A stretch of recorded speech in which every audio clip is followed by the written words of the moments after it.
Hi friends, welcome to mass spoken Hindi YouTube channel. இன்றைக்கி நம்ம வீடியோவில் என்ன பார்க்க போகிறோம் அப்படின்னா திசைகள் பற்றி தாங்க பார்க்க போகிறோம். அதாவது டைரெக்ஷன்ஸ். திசைகளுக்கு ஹிந்தியில் திஷா அப்படின்னு சொல்லுவாங்க. ஓகே, திஷா. திசைகளுக்கு ஹிந்தியில் திஷா அப்படின்னு சொல்லுவாங்க. எல்லா திசைகளும் பார்ப்போம் வித் எக்ஸாம்பிளோட. வீடியோக்குள்ளே போகிறதுக்கு முன்னாடி நம்மளோட சேனலை இதுவரை சப்ஸ்கிரைப் பண்ணாமல் பார்த்துட்ருக்கீங்க அப்படின்னா சப்ஸ்கிரைப் பண்ணிவிட்டு பாருங்கள். எல்லா வீடியோவுமே உங்களுக்கு யூஸ்ஃபுல்லாக தான் இருக்கும். ஓகே, வாங்க வீடியோக்குள்ளே போகலாம். ஸோ ஃபஸ்ட்டு வந்து நம்ம கிழக்கு திசையை பற்றி பார்த்துடலாம். கிழக்கு திசை ஹிந்தியில் வந்து பூர்வ அல்லது பூரப் அப்படின்னு சொல்லுவாங்க. ஓகே, பூர்வ அல்லது பூரப். இங்கிலீஷில் வந்து ஈஸ்ட்னு சொல்லுவாங்க. ஸோ கிழக்கு திசைக்கு ஹிந்தியில் வந்து பூர்வ அல்லது பூரப் ரெண்டுமே கரெக்டு தான். ஓகே, ரெண்டில் ஏதாவது ஒன்று கூட சொல்லலாம். பூர்வ அல்லது பூரப். நெக்ஸ்ட் வந்து மேற்கு. மேற்குக்கு ஹிந்தியில் பஸ்சிம். ஓகே, பஸ்சிம். இங்கிலீஷில் வெஸ்ட். ஓகே, மேற்குக்கு ஹிந்தியில் பஸ்சிம். பஸ்சிம். ஓகே, மேற்கு திசை ஹிந்தியில் பஸ்சிம் திஷா அப்படின்னு சொல்லுவாங்க. ஓகே, நெக்ஸ்ட் வந்து வடக்கு. வடக்குக்கு இங்கிலீஷில் நார்த். இங்கிலீஷில் நார்த், ஹிந்தியில் உத்தர். ஓகே, என்ன சொல்லுவாங்க? உத்தர். வடக்கு திசை ஹிந்தியில் உத்தர் திஷா. ஓகே, உத்தர் திஷா. தெற்கு. தெற்குக்கு ஹிந்தியில் தக்ஷின். தக்ஷின். ஓகே, தக்ஷின். இங்கிலீஷில் சவுத், ஹிந்தியில் தக்ஷின். தெற்கு திசை ஹிந்தியில் தக்ஷின். நெக்ஸ்ட் வந்து வடகிழக்கு. வடகிழக்கு இங்கிலீஷில் நார்த் ஈஸ்ட்னு சொல்லுவாங்க. ஹிந்தியில் உத்தர் பூர்வ. ஓகே, உத்தர் பூர்வ. வடகிழக்கு ஹிந்தியில் உத்தர் பூர்வ. உத்தர் பூர்வ. வடமேற்கு. வடமேற்கு இங்கிலீஷில் நார்த் வெஸ்ட். North west. ஹிந்தியில் உத்தர் பஸ்சிம். உத்தர் பஸ்சிம். ஓகே, வடமேற்கு ஹிந்தியில் உத்தர் பஸ்சிம்.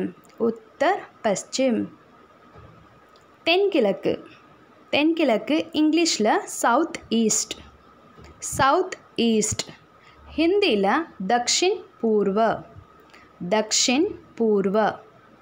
தென்கிழக்கு ஹிந்தியில் தக்ஷின் பூர்வ. நெக்ஸ்ட் தென்மேற்கு. தென்மேற்கு இங்கிலீஷில் சவுத் வெஸ்ட். South west. ஹிந்தியில் தக்ஷின் பஸ்சிம். தக்ஷின் பஸ்சிம். தக்ஷின் பஸ்சிம். நெக்ஸ்ட் வந்து வலது, அதாவது ரைட் சைடு நம்ம சொல்லணும்னா ரைட். இங்கிலீஷில் ரைட், ஹிந்தியில் தாயா. தாயா. ஓகே, வலது ஹிந்தியில் தாயா. தாயா. இடது. இடது இங்கிலீஷில் லெஃப்ட், ஹிந்தியில் பாயா. பாயா. ஓகே, இடது ஹிந்தியில் பாயா. ஒரு எக்ஸாம்பிளோட பார்த்துடலாம், ஸோ தட் உங்களுக்கு ஈஸியாக புரிஞ்சுக்கும். வலது பக்கமாக திரும்பு அப்படி நம்ம சொல்லுவோம் இல்லையா, டர்ன் ரைட் சைடு அப்படின்னு. ஹிந்தியில் எப்படி சொல்லலாம் அப்படின்னா தாயே மூடியே. ஓகே, தாயே மூடியே. அதில் நம்ம தாயான்னு பார்த்தோம் இல்லையா.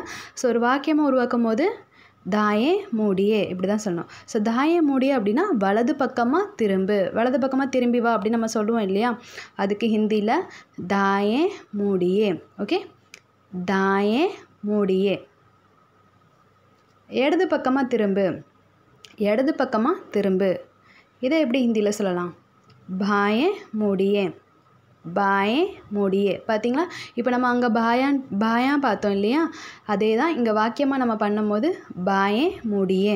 ஓகே, ரைட் லெஃப்ட் அப்படின்னு சொல்லும் போது தாயா பாயா அப்படி சொல்லணும். ஒரு சென்டென்ஸை நம்ம கொண்டு போகும்போது பாயே மூடியே அப்படின்னு தான் நம்ம சொல்லணும். ஓகேவா? இடது பக்கமாக திரும்பு, பாயே மூடியே. ஓகே, அருகில், அதாவது நியர்பை நம்ம சொல்லுவோம். அக்கம் பக்கத்தில் ஒரு லேண்ட்மார்க் மாதிரி கேட்போம்ல, அக்கம் பக்கத்தில் ஏதாவது இருக்குது அப்படின்னு கேட்போம்ல, அதுதான். ஸோ அதுக்கு ஹிந்தியில் ஆஸ்பாஸ். ஆஸ்பாஸ். நம்ம ஒரு எக்ஸாம்பிள் பார்த்துடலாம். நீ நின்று கொண்டிருக்கும் இடத்துக்கு பக்கத்தில் ஏதாவது இருக்கா, அதாவது நின்றுட்டுருக்க இடத்துல அது பக்கத்தில் ஏதாவது ஒரு லேண்ட்மார்க் இருக்கா அப்படின்னு நம்ம கேட்போம் இல்லையா. அதை எப்படி ஹிந்தியில் கேட்கலாம் அப்படின்னா क्या आप जहाँ खड़े हैं उसके आसपास कुछ हैं. அக்கம் பக்கத்தில் ஏதாவது இருக்கா, அதுக்கான சென்டென்ஸ் தான் இப்போ நம்ம இதில் பார்த்துருக்கோம். क्या आप जहाँ खड़े हैं उसके आसपास कुछ है. क्या आपना என்ன நீங்கள், ஜஹா கடே. கடே அப்படின்னா நின்றுட்டுருக்குறது. ஓகே, ஜஹா கடே எங்கே நின்றுட்டுருக்கீங்களோ உஸ்கே ஆஸ்பாஸ் அங்கே அக்கம் பக்கத்தில் குச் ஹே அப்படின்னா ஏதாவது இருக்கா அப்படின்னு அர்த்தம். ஓகே, ஸோ நீ நின்றுட்டு இருக்கிற இடத்துக்கு பக்கத்தில் ஏதாவது இருக்கா எப்படி ஹிந்தியில் கேட்கலாம்? क्या आप जहाँ खड़े हैं उसके आसपास कुछ है? क्या आप जहाँ खड़े हैं उसके आसपास कुछ है? இதான். ஓகே, நெக்ஸ்ட் வந்து இதுவும் ஒரு எக்ஸாம்பிள் தான். அதாவது அதில் ஆஸ்பாஸ் ரெண்டுமே போட்டோம் இல்லையா, அதில் வெறும் பாஸ் அப்படின்ற வேர்டை மட்டும் நம்ம யூஸ் பண்ணி வேர்டு எடுத்திருக்கோம். பார்த்துடலாம். எங்கள் வீடு பள்ளிக்கூடம் பக்கத்தில் இருக்குது. எங்கள் வீடு ஒரு ஸ்கூல் கிட்டே இருக்குது. எப்படி ஹிந்தியில் சொல்லலாம்? ஹமாரா கர் ஸ்கூல் கே பாஸ் ஹே. ஹமாரா கர் ஸ்கூல் கே பாஸ் ஹே. ஹமாரா அப்படின்னா எங்களோடது, எங்கள். கர் அப்படின்னா வீடு. ஸ்கூல் அப்படின்னா உங்களுக்கு தெரிஞ்சிருக்கும். ஹிந்தியில் ஸ்கூலுக்கு வந்து பாட்ஷாலான்னு சொல்லுவாங்க. ஓகே, பாட்ஷாலான்னு சொல்லுவாங்க. கே பாஸ் ஹே அப்படின்னா பக்கத்தில் இருக்குது. ஓகே, எங்கள் வீடு ஒரு ஸ்கூலுக்கு பக்கத்தில் இருக்குது. ஹிந்தியில் எப்படி சொல்லலாம்? ஹமாரா கர் ஸ்கூல் கே பாஸ் ஹே. இந்த ஸ்கூலுன்ற இடத்துல நீங்கள் என்ன வேணாலும் ஆட் பண்ணிக்கலாம். நெக்ஸ்ட், எதிரே ஒரு மரம் உண்டு.